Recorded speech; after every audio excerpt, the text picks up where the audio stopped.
தொடர்ந்து நம்ம ஆண்டவருடைய வார்த்தைக்கு நேராக போகிறோம். எல்லாரும் என்னை கவனியுங்கள். இன்றைக்கு செய்திக்கு ஒரு தலைப்பு கொடுக்க வேண்டுமே, ஆனால் மாற்றத்தை தருகிற கர்த்தர். எல்லாரும் சொல்லுங்க பார்க்கலாம். ஒரு வாட்டி கூட சொல்லுங்க. ஸ்தோத்திரம். ஒன்றும் இல்லை, ஒன்றும் நீங்கள் அங்கே வேடிக்கை பார்க்க வேண்டாம். ஆண்டவர் நிச்சயமாகவே நம்முடைய ஊழியத்தில் இருக்கிறார், சில தொடுகிறார், ஆண்டவர் ஜனங்களை விடுதலையாக்குகிறார். சரி, மாற்றத்தை தருகிற கர்த்தர். ஆண்டவரால் மாற்ற முடியாத நபர் என்று எதுவுமே யாருமே கிடையாது. ஆண்டவரால் மாற்ற முடியாத சூழ்நிலை என்று எதுவுமே கிடையாது. ஆண்டவரால் மாற்ற முடியாத நிலைமை என்று எதுவுமே கிடையாது. பல நேரத்தில் நம்ம ப்ரெசண்ட்டை நம்ம பார்க்குறோம், இன்றைக்கு இருக்கிற நிலைமைகளை பார்க்குறோம், இன்றைக்கு நாம் நடந்து கொண்டிருக்கிற நிலைமைகள், இன்றைக்கு நின்று கொண்டிருக்கிறத பார்த்து அதையோடு நம்ம முடிவரை எழுதி விடுவோம். அவ்வளோதான், முடிந்தது, என் வாழ்க்கை முடிஞ்சிச்சு, என்னுடைய எதிர்காலம் முடிந்தது, அப்படி என்று நம்ம சொல்லிவிடுவோம். ஆனால் எந்த நிலைமைகளையும் நம்முடைய தெய்வத்தால் மாற்ற முடியுங்க. எந்த மனுஷனை மாற்ற முடியும், காரியங்களை மாற்ற முடியும், சூழ்நிலைகளை மாற்ற முடியும் என்று 3 காரியங்களை உங்களோடு கூட பேசி நான் கடந்து செல்கிறேன். முதல்ல, எந்த மனுஷனையும் என் ஆண்டவரால் மாற்ற முடியும். நான் இதற்கு ஆதாரமாக சவுலை ஆண்டவர் எப்படி பவுலாக மாற்றினார். அப்போஸ்தலர் நடபடிகள் 22வது அதிகாரம் 10-11 வசனத்தை நான் வாசிக்கிறேன். பக்கம் 196. அப்பொழுது நான், ஆண்டவரே, நான் என்ன செய்ய வேண்டும் என்றேன். அதற்கு கர்த்தர், நீ எழுந்து தமஸ்குவுக்கு போ, நீ செய்யும்படி நியமிக்கப்பட்டதெல்லாம் அங்கே உனக்கு சொல்லப்படும் என்றார். அந்த ஒளியின் மகிமையினாலே நான் பார்வையற்று போனபடியினால் என்னோடு இருந்தவர்களால் கைலாக கொடுத்து வழி நடத்தப்பட்டு தமஸ்குவுக்கு வந்தேன். அப்போ சவுலை பவுலாக மாற்றின அந்த ஒரு ஸ்பார்க், ஒரு ஒளியின் மகிமை. எனக்கு இந்த வார்த்தை ரொம்ப பிடித்தது, ஒளியின் மகிமை. அந்த ஒளியின் மகிமை ஒரு மனுஷனை மாற்றும். பாருங்க, என் ஆண்டவர் மாற்றுவதற்காக எடுக்கல முதலாவது டூல் என்னன்னு பாருங்க, ஒளியின் மகிமை. சவுல் என்று சொன்னால் எப்படிப்பட்டவர்னு நினைக்கிறீங்க? சபையை பாழாக்கினவர். சபையில் கூடி கூடி இருக்கிற பெண்கள் பார்க்க மாட்டார், குழந்தைகள்னு பார்க்க மாட்டார், எல்லாரையும் இழுத்து கொண்டு அடித்து சிறைப்படுத்தின ஒரு ஆள். இப்படிப்பட்ட கடுமையான கல்லான இருதயத்தை கொண்ட ஒரு மனுஷன் தான் பக்தி வைராக்கியமாக இருந்தேன் என்று நினைத்தார். இப்போ இவ்வளவு கடுமையானவர்களை என் ஆண்டவருக்கு தேவைப்பட்டது. ஆண்டவர் இப்போ அவரை பிடிக்க வேண்டியது இருந்தது. எருசலேமில் ஏறக்குறைய சபைகளை பாழாக்கி விட்டு இப்போ தமஸ்குவுக்கு வருகிறார். வர்ற வழியில் சடுதியில் ஒரு வெளிச்சம் அவரை சந்திக்கிறது. அவர் பின்னதாக அதை எழுதும்போது சொல்லுகிறார், அது வெளிச்சம் மட்டுமல்ல, அது ஒளியின் மகிமை என்று சொல்லுகிறார். அது ஒளியின் மகிமை. இன்றைக்கு நம்முடைய சபையில், நம்முடைய ஊழியத்தில், நம்முடைய தேசத்தில், நீங்கள் தனிப்பட்ட வீடுகளிலிருந்து ஜெபிக்கிறதான நேரத்திலையும் நீங்கள் ஜெபிக்கணும். எங்கள் சபையில் அந்த ஒளியின் மகிமையை கர்த்தர் வெளிப்படுத்துவாராக. அந்த ஒளியின் மகித்துவத்தை கர்த்தர் வெளிப்படுத்துவாராக. அன்றைக்கு ஒரு ஒளியின் மகிமை ஒரு சாதாரணமான மனுஷனை ஒரு பயங்கரமான உபயோகம் உள்ள மனுஷனாக மாற்றணும்னு சொன்னான். ஒரு மனுஷனுக்காக ஆண்டவர் அந்த ஒளியின் மகிமையை வெளிப்படுத்துவார்னு சொன்னான். இன்றைக்கு இந்தியாவில் ஏறக்குறைய 150 கோடி மக்கள் இருக்கிறாங்க. இந்த ஜனத்துக்காகவும் கர்த்தர் அந்த ஒளியின் மகிமையை இந்திய தேசத்தின் மேலே வீச செய்வாராக. ரட்சிக்கப்படாத ஜனங்கள், கடினமான இருதயம் உள்ள மனுஷர்கள், மாற்றத்தை ஆண்டவர் எப்படி தருவார் என்றால், சும்மா நம்முடைய மூளையினால் முடியாதது, நம்முடைய புத்தியினால் முடியாததை ஒளியின் மகிமை மாற்றத்தை கொண்டு வரும். ஒளியின் மகிமை மாற்றத்தை கொண்டு வரும். ஆமென் சொல்லுங்க பார்க்கலாம். ஒளியின் மகிமை. எத்தனை பேர் விரும்புகிறீங்க, ஆண்டவரே நாங்கள் தொடர்ச்சியாக அப்பா சமூகத்திலிருந்து ஆராதனை பண்ணி கொண்டே இருக்கிறோம், ஒவ்வொரு ஆராதனைகளையும் நாங்கள் தேவனுடைய மகிமையை நாங்கள் காண கர்த்தர் உதவி செய்து கொண்டே இருக்கிறீர் ஆண்டவரே. இந்த கடைசி நாளில், இந்த பண்டிகையினுடைய கடைசி நாளில் அந்த அசாதாரணமான ஒளியின் மகிமை, மாற்றத்தை கொண்டு வருகிற ஒளியின் மகிமையை ஆண்டவரே எங்கள் ஊழியத்தில் கட்டளையிடுவீராக ஆண்டவரே. எங்கள் வீட்டுக்குள்ளே நீங்கள் அனுப்புவீராக ஆண்டவரே. எங்கள் எங்கள் எங்கள் எங்கள் தனி பட்ட வாழ்க்கையில் கர்த்தர் அனுப்புவீராக. ஏன் பல நேரத்தில் நாமவே சோர்ந்து போய் ஒரு ஒரு ஒரு மாதிரி ஐயா நம்மையே வெறுக்கிறவர்கள் உண்டு, நம்மையே வெறுக்கிறவர்கள் உண்டு. இவ்வளவு மோசமானவனா நான் இருக்கிறேனே, இவ்வளவு மோசமான சுபாவம் என்னிலிருந்து மாறலையே, இப்படிப்பட்ட புத்தி என்னிலிருந்து இன்னும் மாறாமல் இருக்கிறேனே, நம்மையே நம்ம வெறுக்கிறவர்களாக இருக்கலாம். அந்த மாதிரி யாராவது சொல்லியிருக்கிறீங்களா? நான் சொல்லியிருக்கிறேன். இது எனக்கு தேவையில்லை, இந்த சுபாவம் எனக்கு தேவையில்லை, இந்த மாதிரிப்பட்ட காரியம் எனக்கு தேவையில்லை. நான் சொல்லியிருக்கிறேன், இன்னைக்கு சொல்லுகிறேன், அது நமக்கு தேவையில்லை. அப்படி நீங்கள் உணர்வீங்கன்னா நான் உங்களுக்கு சொல்லுகிறேன், நம்மை மாற்றுகிற ஒரு ஒளியின் மகிமை ஒன்று இருக்கிறது. ஒளியின் மகிமை ஒன்று இருக்கிறது. நான் தீமை செய்யணும்னு விரும்பலை, ஆனால் வெறுக்கிற தீமையே செய்கிறேன். நன்மை செய்யணும்னு விரும்புகிறேன், ஆனால் விரும்புகிற நன்மையே செய்யாமல் இருக்கிறேன். ஆனால் என்னையும் ஒரு மனுஷனாக மாற்றுகிற ஒரு ஒளியின் மகிமை. நான் அநேகருக்கு ஆண்டவரை பற்றி சொல்லிட்டேன், பின்மாற்றத்தில் இருக்கிற அநேகரை தேடிவிட்டேன், அநேகரை தேடி தேடி போய் அவர்களை சந்தித்து விட்டேன், பேசி பேசி பார்த்தேன். என்னால் பல நேரத்தில் ஒரு கட்டத்துக்கு மேலே முடியலை. நான் இப்பொழுது ஆண்டவர்கிட்ட கேட்குறேன், மாற்றத்தை தருகிற ஒளியின் மகிமை, மாற்றத்தை தருகிற ஒளியின் மகிமையை எங்கள் கண்காண கர்த்தர் வெளிப்படுத்துவீரே. ஆனால் சில இருளில் இருக்கிறவர்கள், சில சில சில பிடிக்க முடியாது என்று நினைக்கிறவர்கள், சில அடிமைத்தனத்துக்கு அகப்பட்டவர்களை கர்த்தர் கொண்டு வர, மாற்றத்தை கொண்டு வர என் அப்பனுடைய வல்லமையை அவர் அனுப்பாமல் விடவே மாட்டாருங்க. என் ஆண்டவர் விடவே மாட்டாருங்க. ஸ்தோத்திரம். நீங்கள் நினைக்கலாம் இவங்க இனி மாற மாட்டாங்க, இவங்க இனி மாறவே மாட்டாங்க. ஒளியின் மகிமை ஒன்று இருக்கிறது, இந்த மனுஷனை மாற்றுகிற ஒளியின் மகிமை ஒன்று இருக்கிறது. ஆண்டவரே, ஒரு ராத்திரிகளிலே சொப்பனங்களிலே அந்த ஒளியின் மகிமை சிலரை சந்திக்கட்டும் ஆண்டவரே. தரிசனங்களிலே அந்த ஒளியின் மகிமை சிலரை சந்திக்கட்டும் ஆண்டவரே. கூடுகைகளிலே சந்திக்கட்டும் ஆண்டவரே. ஒரு கூட்டம் மக்கள் ஜெபிக்கிறவர்கள் அன்றைக்கு இருந்தது போல, ஒரு கூட்டம் மக்கள் தெய்வ சமூகத்தில் ஜெபிக்கிறவர்கள் இருந்தது போல, இன்றைக்கும் நாமும் இங்கே இருந்து ஜெபிப்போம். ஆண்டவர் தேசத்தில் மாற்றத்தை தர அவர் வல்லவராக இருக்கிறார். நம்முடைய ஏரியாவில் மாற்றத்தை தர வல்லவராக இருக்கிறார். இங்கே நம்ம ஜெபித்து கொண்டிருக்கிறோம். நம்புங்கள், தேசத்தில் அப்பாவுடைய வெளிச்சத்தை கிரியை செய்ய அவர் தொடங்கிவிட்டார் என நம்புங்கள். நான் இங்கே ஆராதனை நடக்கும் போதே நான் சொல்லுகிறேன், குறிப்பாக சில நாட்கள் ஆராதனை பயங்கரமான மகிமை. நான் ஆண்டவரை சொல்லுவேன், ஆண்டவர் இங்கே மட்டும் இல்லை ஆண்டவரே, எங்கள் சரௌண்டிங் ஒரு 5 கிலோமீட்டர் சுற்றளவில் எந்த அசுத்தாவிகளை நீ செயல்படக்கூடாது ஆண்டவரே, எந்த துஷ்டனும் செயல்படக்கூடாது ஆண்டவரே, எந்த பில்லி சூனிய கட்டு செயல்படக்கூடாது ஆண்டவரே, எந்த விக்கிரகத்தின் ஆவி செயல்படக்கூடாது ஆண்டவரே, பிசாசுடைய ஆவிகள் செயல்படக்கூடாது ஆண்டவரே. உள்ளுக்கு 4 செவருக்குள்ள மட்டும் ஆவியானவர் செயல்படுகிறவர் அல்ல. இந்த ஒளியின் மகிமை, மாற்றத்தை உண்டாக்குகிற மகிமை தேசத்திலே மாற்றத்தை தரட்டும். நமக்கு பல நேரத்தில் சின்ன சின்ன மாற்றங்களில் சந்தோஷப்பட்டு விடுகிறோம். அது என்ன சின்ன சின்ன மாற்றம்? சின்ன இடத்துல இருந்து ஆராதித்தோம், கொஞ்சம் விசாலமான இடத்துல கொண்டு வந்தார். ஒன்றும் இல்லாத இடத்துல இருந்தோம், ஆண்டவர் கொஞ்சம் ஆசீர்வாதமாக வச்சுருக்கிறார். எனக்கு ஒன்றுமே இல்லை, இன்றைக்கி நல்ல மைக்கெல்லாம் கையில் வந்துச்சு. ஆகையினால மகிமையை மட்டும் வாஞ்சியாமல் இருந்துடாதீங்க. இன்றைக்கு நம்ம எப்படி பெருகி கொண்டே இருக்கிறோமோ அந்த தாக்கம் தேசத்திலே பார்க்கணும். 4 சவருக்குள்ள மட்டும் அல்ல, நம்முடைய வீடுகளில் மட்டுமல்ல, இந்த தாக்கத்தை கர்த்தர் தேசங்களிலே கர்த்தர் அனுப்புவாராக.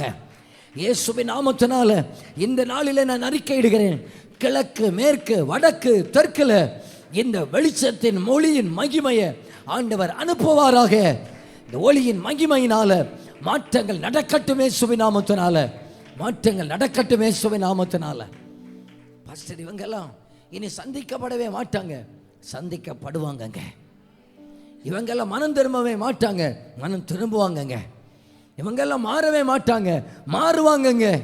பெருசா ஒன்றும் வேண்டாங்க, ஒரு ஸ்பார்க் போதுங்க, ஒரு வெளிச்சம் போதுங்க. என் கர்த்தர் இன்றைக்கு அதை செய்ய வல்லவராக இருக்கிறாருங்க. அந்த வல்லமையை, அந்த ஒளியின் மகிமையை கர்த்தர் அனுப்புவாராக, கர்த்தர் அனுப்புவாராக. ரெண்டாவது மாற்றம், ஸ்தோத்திரம். தானியேலின் புத்தகத்தை எடுத்துக்கொள்ளுங்கள். கர்த்தர் மாற்றத்தை ஏற்படுத்துகிறவர். ஹல்லேலூயா. 2வது அதிகாரத்தை எடுத்துக்கொள்ளுங்கள். தானியேல் தீர்க்கதரிசன புத்தகம் 2வது அதிகாரம் 21வது வசனம். அவர் காலம் 2:21 தானா? தானியேல் 2:21. அவர் காலங்களையும் சமயங்களையும் மாற்றுகிறவர். இந்த மானிட்டரில் கொஞ்சம் சவுண்டு வைங்க, தொண்டை பிடிக்குது. ராஜாக்களை தள்ளி ராஜாக்களை ஏற்படுத்துகிறவர், ஞானிகளுக்கு ஞானத்தையும் அறிவாளிகளுக்கு அறிவையும் கொடுக்கிறவர். அவரே ஆழமும் மறைபொருளுமானதை வெளிப்படுத்துகிறவர். இருளில் இருக்கிறதை அவர் அறிவார், வெளிச்சம் அவரிடத்தில் தங்கும். 2வதாக கர்த்தர் காலங்களையும் சமயங்களையும் மாற்றுகிறவர். எல்லாரும் சொல்லுங்க பார்க்கலாம். காலங்களையும் சமயங்களையும் மாற்றுகிறவராக்கும். ஸ்தோத்திரம். 2வது கர்த்தர் தருகிற மாற்றம், காலங்களிலே மாற்றம் உண்டாகும்.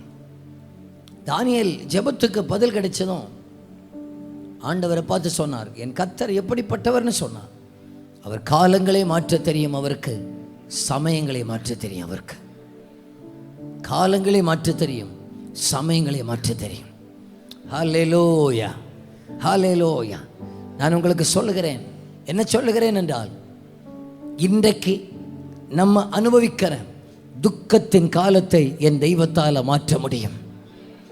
இன்றைக்கு நாம் நடந்து கொண்டிருக்கிற கடினமான காலங்களை என் ஆண்டவருக்கு மாற்ற முடியும். இன்றைக்கு நம்ம நடந்து கொண்டிருக்கிற சோதனையான காலங்களை ஆண்டவருக்கு மாற்ற முடியும். இன்றைக்கு நாம் அனுபவித்துக் கொண்டிருக்கிற பாடுகளின் காலத்தை என் ஆண்டவருக்கு மாற்ற முடியும். இந்த பிரசன்ன மட்டும் பார்த்து முறுமுறுக்காதீங்க. என் ஆண்டவரால் மாற்றத்தை தர முடியும் என்று நம்புங்கள். மிகப்பெரிய மாற்றத்தை அவரால் செய்ய முடியுங்க. அடிமைத்தனத்தின் காலங்களை மாற்ற முடியும். கண்ணீரின் பள்ளத்தாக்கின் காலங்களை மாற்ற முடியும். ஸ்தோத்திரம். வேதனையின் காலங்களை அவருக்கு மாற்ற முடியும். வெறுமையான நிலைமைகளை மாற்ற முடியும். வனாந்தரத்தின் காலங்களை மாற்ற முடியும். அன்றைக்கு ஆபிரகாம் வனாந்தரத்திலே தான் காலங்களாக ஏறக்குறை 25 வருஷம் ஆபிரகாம் நடந்தது வெறும் வனாந்தரத்தில். ஆனால் இன்றைக்கு ஆபிரகாமுடைய சந்ததி இருக்கிறது கட்டாத வீடும் நடாத திராட்சை தோட்டங்கள் இருக்கிற இடத்துல. காலங்கள் மாறினது, காலங்கள் மாறினது. நான் பெரிய பிரசங்கெல்லாம் எடுத்து வச்சிருந்தேன். ஆனால் ஆவியானவர் எனக்குள்ள போட்ட 2-3 காரியத்தை மட்டும் உங்களுக்கு கூட சொல்லி நான் முடித்து விடுகிறேன். எனக்கு ஒன்று மட்டும் தெரியும், சொன்னவர் சொன்னதை செய்ய அவர் வல்லவராக இருக்கிறார். இந்த ஆராதனை பெருவிழா முடிகிறதான நேரத்தில் சில குடும்பங்களுக்கு சில காலங்களிலே சீசனிலே மாற்றங்களை கர்த்தர் கொண்டு வர போகிறார். நம்முடைய ஊழியத்தில் சில சீசனில் மாற்றத்தை கர்த்தர் கொண்டு வர போகிறார். இதுவரைக்கும் கையில் ஒன்றும் இல்லாத நிலைமைகள், அந்த வெறுமையான காலங்களுக்கு மாற்றத்தை தர அவர் வல்லவராக இருக்கிறார். தரித்திரமான காலங்களுக்கு மாற்றத்தை தர அவர் வல்லவராக இருக்கிறார். ஒன்றுமில்லாத நிலைமைகளுக்கு மாற்றத்தை தர அவர் வல்லவராக இருக்கிறார். இதுவரைக்கும் ஏமாற்றங்களை கண்ட நாம் இனி நல்ல மாற்றங்களை நம்ம பார்க்க போகிறோம். ஆவிக்குரிய அனுபவத்தில் மாற்றத்தை நம்ம பார்க்க போகிறோம். ஆவிக்குரிய வாழ்க்கையில் செழிப்பை பார்க்க போகிறோம். ஆவிக்குரிய வாழ்க்கையில் வனாந்தரமான நிலைமைகளை நம்மளிருந்து ஆண்டவர் மாற்ற போகிறார். ஜெபிக்க முடியலை பாஸ்டர், உபவாசிக்க முடியலை பாஸ்டர், சரீரம் இடம் கொடுக்கலை பாஸ்டர், போராட முடியலை பாஸ்டர், ஆராதிக்க முடியலை பாஸ்டர். அந்த காலங்களுக்கு இன்றைக்கு முடிவுரை எழுதப்படுகிறது. வீடுகளிலே இருந்தாலும் ஆராதிக்கிற ஒரு காலம் துவங்குகிறது. வீடுகளிலே இருந்தாலும் துதிக்கிற காலம் துவங்குகிறது. பரலோக பிரசன்னத்தை வீடுகளிலே அனுபவிக்கிற காலம் துவங்குகிறது. வெளிப்பாடுகள் அறை வீடுகளுக்குள்ளே ஆரம்பிக்கிறது. சொப்பனங்கள், தரிசனங்கள் நம்முடைய அறைகளுக்குள்ளே ஆரம்பிக்கிறது.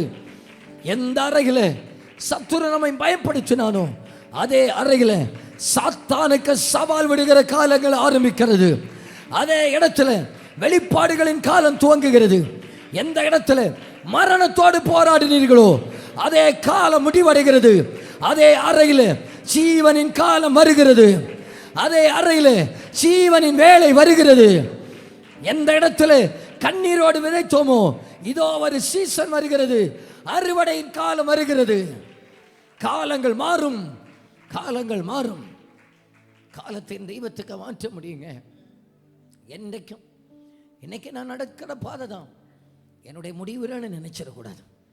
ஒரு தேவ பிள்ளைக்கு எப்பவுமே அப்கிரேடு உண்டு, எப்பவுமே அப்கிரேடு உண்டு.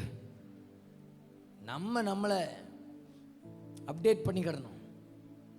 ஆண்டவர் நமக்கு அப்டேஷனை கண்டிப்பாக தருவார். எப்படி தெரியுமா? ஒரு மொபைல் வாங்கினா 5 வருஷத்துக்கு முன்னால் வாங்கின அதில் இருந்த ஆப்ஷன்ஸ் எல்லாம் வேறு. இன்னைக்கு 5 வருஷத்துக்கு பிறகு வாங்கின அதில் இருந்த ஆப்ஷன்ஸ் எல்லாம் வேறு. அதுக்கு அப்கிரேடுன்னு சொல்கிறேன். ஊழியத்தில் போன வருஷம் நடத்தினது மாதிரி இந்த வருஷம் நடத்த மாட்டார். புதியதை செய்து அப்கிரேடு பண்ணுகிறவராக இருக்கிறார். புதிய காரியங்களை செய்கிறவராக இருக்கிறார். ஸ்தோத்திரம். ரட்சிக்கப்பட்ட தேவ பிள்ளைகளை என்றைக்கு ஆண்டவர் ஒன்று போல நடத்துவார் நான் நினைக்கிறீங்க? தேவ பிள்ளைகளை அப்கிரேடாக நடத்த அவர் வல்லவராக இருக்கிறார். பாருங்க, எலியா தீர்க்கதரிசி முதல்ல எப்படி தெரியுமா நடத்தினார்? யார் தெரியுமா எலியாவுக்கு சாப்பாடு கொடுத்தது? காக்கா. ரெண்டாவது எலியாவுக்கு சாப்பாடு கொடுத்தது யார் தெரியுமா? சாரிபாத் ஊரில் இருந்த ஒரு விதவை. மூன்றாவது எலியாவுக்கு சாப்பாடு கொடுத்தது யார் தெரியுமா? பரலோகத்தில் வந்த தூதனாக்கம். என்னைக்கும் காக்கா இல்லை, காலம் மாறும், காலம் மாறும். என்றைக்கும் கேரி தாற்றண்டை இல்லை, காலம் மாறும். ஸ்தோத்திரம். என்றைக்கு நான் இப்பொழுது நடந்து கொண்டிருக்கிற வனாந்தரத்தின் பாதை அல்ல, காலம் மாறும். எத்தனை பேர் சொல்லுகிறீங்க என் காலம் மாறும், என்னுடைய நிலைமைகளுக்கு ஒரு மாற்றம் வரும், என் காலம் மாறுங்க, என் கண்ணீருக்கு ஒரு முடிவு வரும். ஹல்லேலூயா. என் கண்ணீருக்கு ஒரு முடிவு வரும். என் சூழ்நிலைகள் மாறும், என்னுடைய வெறுமைகள் மாறும், என்னுடைய வனாந்தரங்கள் மாறும், என்னுடைய இல்லாய்மைகள் மாறும், என்னுடைய வேதனைகள் மாறும். என் காலம் மாறும்னு சொல்கிறவர்கள் கைகளை தட்டி சொல்லுங்க பார்க்கலாம். காலங்களை சமயங்களையும் மாற்றுகிறவர், மாற்றுகிறவர், மாற்றுகிறவர். ஸ்தோத்திரம், ஸ்தோத்திரம். 3 எஸ்தரின் புத்தகத்திலிருந்து 1-2 காரியங்களை சொல்லுகிறேன். காரியங்களை மாற்றுகிறவர். எஸ்தரின் புத்தகத்தை எடுத்துக்கொள்ளுங்கள்.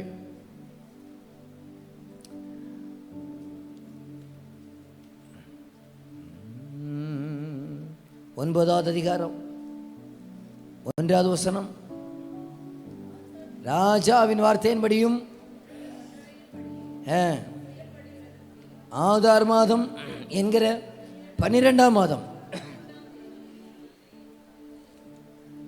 யூதரின் பகைஞர் அவர்களை மேற்கொள்ளலாம் என்று நம்பினார்களே, அந்நாளிலே தானே யூதரானவர்கள் தங்கள் பகைஞரை மேற்கொள்ளும்படிக்கு காரியம் மாறுதலாய் முடிந்தது. 12வது மாதத்துக்கு பேர் என்ன? பிள்ளைகளை சொல்லுங்க. 12வது மாதத்துக்கு பேர் என்ன? டிசம்பர். எபிரேயரில் 12வது மாதத்துக்கு பேர் என்னது? பைபிள் வாசிக்கலையா? ராஜாவின் வார்த்தையின்படியே இப்போ வாசித்த வசனத்தில் இருக்கு. ஆகாரு கட்டளின்படியும் செய்யப்படுகிறது. ஆதார் மாதம் என்கிற 12ஆம் மாதம் 13. அப்போ நம்ம கணக்கில் டிசம்பர் 13 இல்லையா? அன்னைக்கு இப்போ இங்கே கை வச்சுக்கிடுங்க, அப்படியே இங்கே கை வச்சுக்கிடுங்க. 3:13 வாசிங்க பார்க்கலாம். 3:13. ஆதார் மாதமான 12ஆம் மாதம் 13ஆம் தேதி ஆகிய ஒரே நாளிலே சிறியோர் பெரியோர் குழந்தைகள் சிறிகளாகிய சகல யூதரையும் அழித்து கொன்று நிர்மூலமாக்கவும் அவர்களை கொள்ளையிடவும் அஞ்சற்காரு கையில் கட்டளைகள். நான் இதில் இந்த 1-2 மாற்றங்களை உங்களுக்கு சொல்லுகிறேன். முதலாவது மாற்றம் என்னவென்றால், சத்துரு நமக்கு குறிக்கப்பட்ட ஒரு நாள் நமக்கு எஸ்தரின் புத்தகம் தெரியும். சத்துரு நமக்கு குறித்த நாள். இந்த நாளில் 12வது மாதம் 13ஆம் தேதியில் ஒட்டுமொத்த யூத குலத்தை நாசம் பண்ணணும்னு அழிச்ச நாள். அவன் தீர்மானம் பண்ணியிருந்த நாள். ஆனால் அதே நாளில் 3:13 ஒன்று இருந்தால் 9:1 என்று நமக்கு ஒன்று உண்டு. புரிந்தவர்களுக்காய் நன்றி, புரியாதவர்களுக்காக ஒரு முறை கூட சொல்லுகிறேன். 3:13 12வது மாதம் 13ஆம் தேதியில் அழிக்கப்பட வேண்டும் என்று முத்திரை போடப்பட்டது. 9:1 அதே நாளில் அவர்களுடைய சத்துரு அழிக்கப்பட்டார்கள். அவர்கள் காப்பாற்றப்பட்டார்கள். நான் உங்களுக்கு சொல்லட்டுமா, இதில் காரியத்திற்கு மாறுதல் வரணும்னு சொன்னான். யார் தேவைன்னு? ராஜாவுக்கு முன்னால் துணிச்சலோடு நிற்கிற ஒரு எஸ்தர் தேவை. ராஜாவுக்கு முன்னால் நிற்கிறவர்களுக்கு காரியங்கள் மாறுதலாய் நடக்கும்.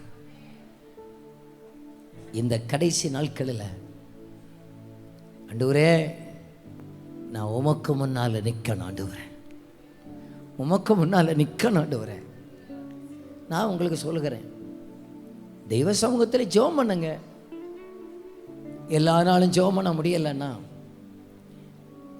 தெய்வ சமூகத்தில் வந்து உட்கார்ந்து, உங்கள் வீட்டில் ஆனாலும் சரி, ஒரு பாயை போட்டு அதில் உட்காந்து, எனக்கு வார்த்தை ஒன்று வரல ஆண்டவரே, உங்கள் பிள்ளை நான் வந்திருக்கிறேன்னு மட்டும் அவருக்கு முன்னால் நில்லுங்க. அவருக்கு முன்னால் நில்லுங்க. ஒரு அரை மணி நேரம் ஒரு ஆள்கிட்ட பேசுகிற மாதிரி பேசுங்க. என்ன ஜெபிக்கணும்னு நினச்சி பார்க்குறேன், ஜெபிக்கணும் முடியலை, வேதனையாக இருக்குது. ஆண்டோட பிரசன்னத்தை என்னால் உணர முடியலை, வெறுமையாக இருக்கிறேன், இழந்து போன நிலைமையில் இருக்கிறேன். இப்படி பேச ஆரம்பிங்க. இப்படி பேசி பாருங்க. அப்பாவுக்கு முன்னால் நில்லுங்க. சில பிரச்சனையான காலங்களில் பேசுவதற்கு வார்த்தை இருக்காது. அந்த நேரத்தில் அப்பாவுக்கு முன்னால் வந்து நின்னா போதும்னா, சில சூழ்நிலைகள் சுற்றிலும் நெருக்கிறதான நேரத்தில், என்ன சொல்லி ஜெபிக்கணும்னு தெரியாமல் இருக்கிறதான நேரத்தில் தெய்வத்துக்கு முன்னால் வந்து நின்னா போதும்னா, நம்ம வந்து நின்னாலே போதும், ராஜாவுக்கு முன்னால் நின்னா போதும், அங்கே வேற ஒன்றும் அசையாது. நம்ம என்ன தெரியுமா பண்ணியிருப்போம்? ராஜாவுக்கு முன்னால் நிற்க மாட்டோம். ஆமானே ப்ளீஸ், ஆமானே ப்ளீஸ், ஆமானே ப்ளீஸ், ஆமானே, உனக்கு காலில் விழணுன்னா விழுறேன், கையில் விழணுன்னா விழுறேன், நீ என்னன்னாலும் சொல்கிறேன்னா செய்கிறேன், என் ஜீவன் மட்டும் காப்பாற்றப்பட்டால் போதும்.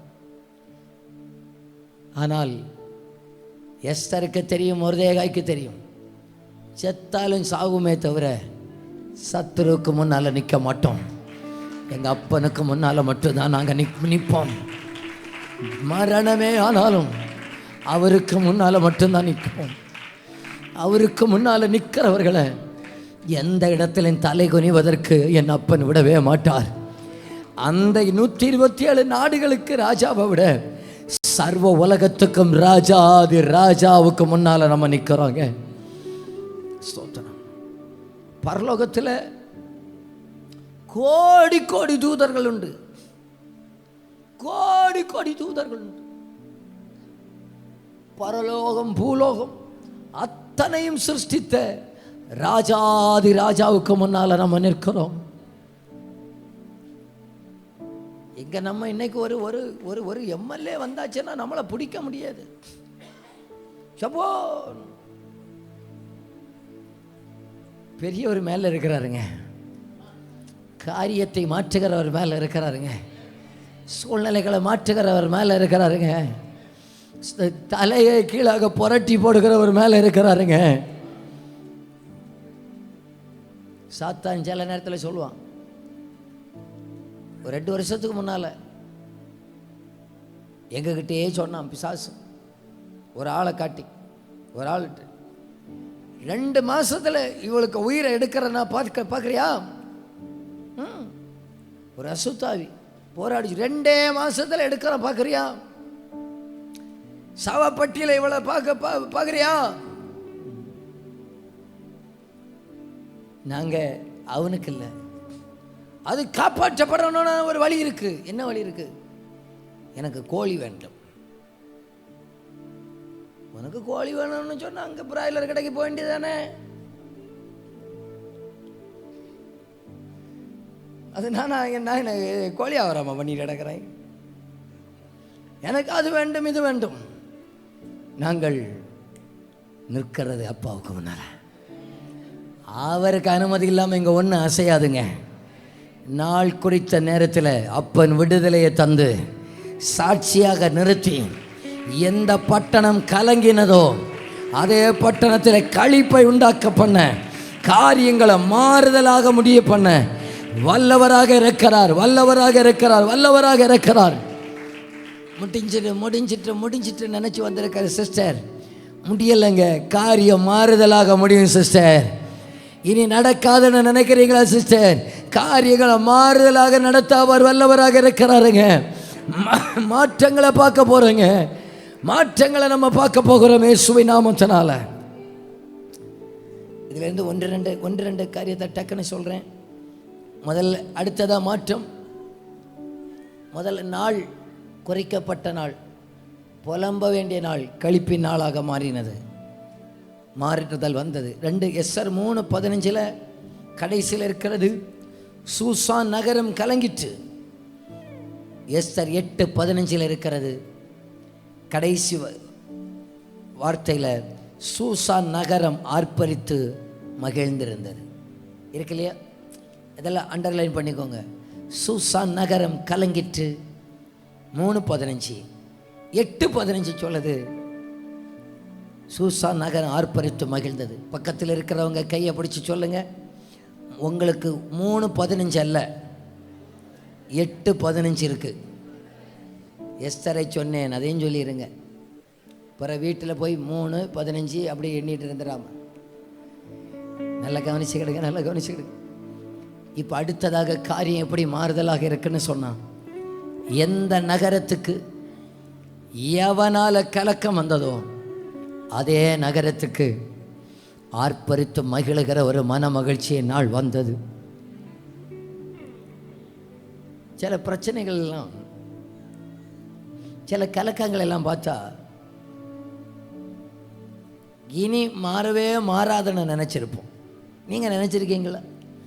இனி இந்த பிரச்சனை மாறவே மாறாது, இதுக்கு ஒரு முடிவு வரவே வராது, நகரமே கலங்கலாம். நமக்கு ஒரு ராஜா இருக்கிறாருங்க. அதே கலக்கத்தை ஆர்ப்பரித்து மகிழ பண்ணுகிறதாக செய்கிற அப்பா ஒருவர் இருக்கிறார். இந்த காலை வேளையில் வந்த அத்தனை பேரை இயேசுவின் நாமத்தினாலே வாழ்த்துகிறேன். இன்றைக்கு இருக்கிற காலம் மாறும், இன்றைக்கு இருக்கிற கலக்கம் மாறும். இன்றைக்கு நீங்கள் கலங்கி வந்திருக்கலாம், அதே இடத்துல வைத்து உங்களுக்கு அதே இடத்துல ஒரு ஆர்ப்பரிப்பின் நேரத்தை ஆண்டவர் தருவார். ஏனென்றால் காரியங்களை மாற்றுகிற ஒரு கர்த்தர் ஒருவர் இருக்கிறார். காரியங்களை மாற்றுகிற கர்த்தர் ஒருவர் இருக்கிறார். கடந்ததை நினைத்து கலங்காதே, நடந்ததை மறந்துவிடு. கர்த்தர் புதியன இன்றே நீ காண்பா என்றே கைகளை உயர்த்தி கலங்கிடவே வேண்டாம், வேண்டாம், கலங்கிடவே வேண்டாம், கலங்கிடவே வேண்டாம். நம்ம இயேசு இன்னும் எஸ்தரிலிருந்து இன்னொரு மாற்றத்தை காட்டுறேன்னா, தூக்குமரம் மாற்றப்பட்டது. எஸ்தர் 5:14 ஆமான் தூக்குமரத்தை செய்வித்தான். எஸ்தர் 7:10 செஞ்சவனே தூக்கி போட்டார்கள். என்ன கவனிங்க, 50 முழம் உயரம்னா எப்படி இருக்கும் பாருங்கள். 50 முழம் உயரத்தில் ஒரு தூக்கம். அந்த அளவுக்கு என்ன மருதகாய் என்ன பெரிய ஆளாகும். 50 முழம் உயரம் தூக்கி அந்த அவ்வளோ பெரிய இதில் இவரை தூக்க போகிறோன்னு சொல்கிறாங்க. என்னைக்காவது நினச்சிங்களா?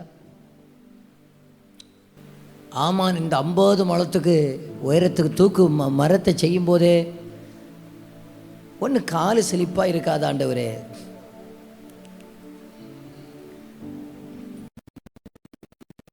ஒன்று முதுகு பிடித்திருக்காத ஆண்டவரே.